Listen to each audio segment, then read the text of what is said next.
दादा आपण निवेदन देण्यासाठी आलेले आज कलेक्टरला, नेमका विषय काय आहे?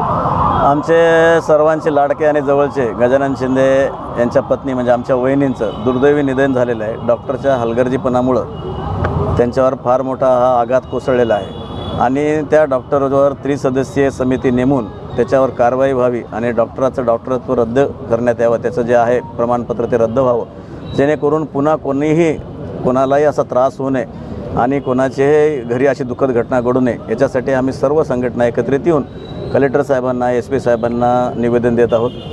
आजपर्यंत 4 दिवस आधीच छत्रपती शिवाजी महाराज ब्रिगेड प्रणित संघटनेनं निवेदन दिलेलं आहे कलेक्टर ऑफिसला आणि SP ऑफिसला, पण कुठलीही कार्यवाही त्याच्यावर न झाल्यामुळं संतापानं त्या संघटनेकडे येऊन आम्ही सर्व एकत्रितपणे आज इथं निवेदन देत आहोत आणि आजच्या आज त्रिसदस्यीय कमिटी नेमून कलेक्टर साहेबांनी आम्हाला न्याय द्यावा अशी आमची मागणी आहे. कोणत्या डॉक्टरमुळे हलगर्जीपणा झालेला आहे? कोण नाव काय? त्याच्याबद्दल ज्यांच्यावर अन्याय झाला ते तुम्हाला सविस्तर माहिती सांगतीलच.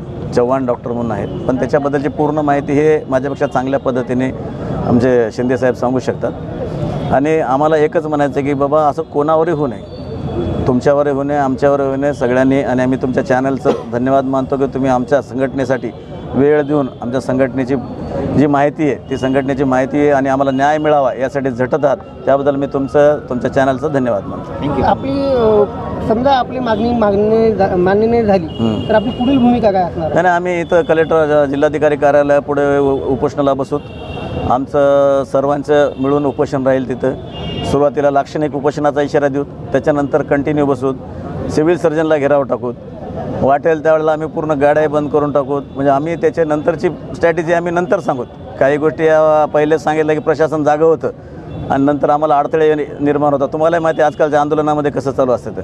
त्याच्यामुळे तुमच्या सगळ्यांच्या सहकार्याने आम्हाला न्याय मिळावा एवढीच मी भावना व्यक्त करतो. धन्यवाद. बोला.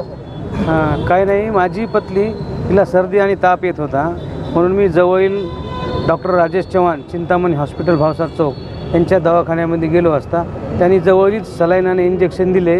त्याच्यामुळे तिची तब्येत खूपच खालावली, तिला तोंडाला फेस आला आणि कोमामध्ये गेली. त्यामुळे डॉक्टरवर कुठलीही कारवाई झाली नाही. आपण भाग्यनगरला पण एक निवेदन दिलं, SP ऑफिसला पण दिलं, कलेक्टर ऑफिसला पण दिलं, पण डॉक्टरवर कुठलाही गुन्हा दाखल झाला नाही. डॉक्टरवर लवकरात लवकर गुन्हा दाखल व्हावा आणि वैद्यकीय समिती लवकरात लवकर सादर होऊन तिचा अहवाल सादर करावा. सर्वप्रथम मी कलेक्टर साहेबांचे आभार मानतो.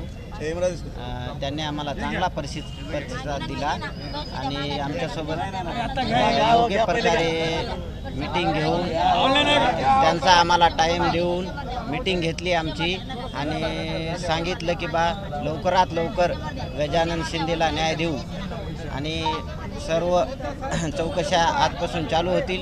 लवकरात लवकर गजानन शिंदेला न्याय मिळेल आणि आम्हाला कामावर रुजू व्हायला सांगितलं आहे. कलेक्टर साहेबाचे आम्ही आभारी आहोत. आम्ही लवकरात लवकर आता कामावर जाऊ.